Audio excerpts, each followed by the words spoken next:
আমার আল্লাহ যদি আমার সাথে থাকে, এই পৃথিবীর কাউকে আমার দরকার নাই। মাটির নিচে কবরে আমার আল্লাহ ছাড়া কাউকে দরকার নাই।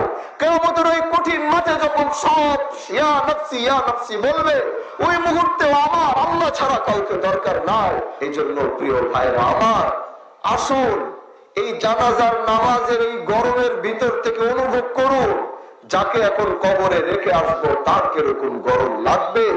আখান থেকে তাকে কবরে রাখার পর আবার খবর যাবে বাহাদুরপুরে, এমপি সাহেব আজকে তো আবার উনি মারা গেছে, সময় আছে একটু জানাজাটা পড়া যাক, আবার আসবো। এমন হতে পারে জানাজা আপনারাও আমার জানাজা পড়তে বাহাদুরপুরের মাঠে যেতে পারেন। এই পৃথিবী, এই হলো পৃথিবীর নমুনা। আসুন এই পৃথিবীটাকে একটু বুঝি, আল্লাহর যে আমানত গুলাকে একটু রক্ষা করি, আল্লাহর সাথে আমার সম্পর্কের গভীরতা আরেকটু মজবুত করি। পৃথিবীর কেউ আমার খবর নেক আর না নেক আমার কোনো পরোয়া নাই।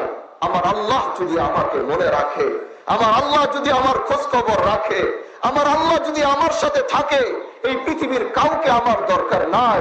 মাটির নিচে কবরে আমার আল্লাহ ছাড়া কাউকে দরকার নাই। কিয়ামতের ওই কঠিন মাঠে যখন সব ইয়া নফসি ইয়া নফসি বলবে, ওই মুহূর্তে আমার আল্লাহ ছাড়া কাউকে দরকার নাই।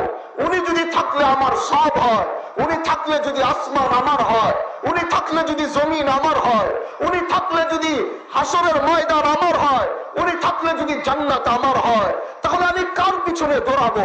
আমি কার জন্য আমার সময় ব্যয় করব? এজন্য সময় যদি ব্যয় করতে হয় একমাত্র কার জন্য করব?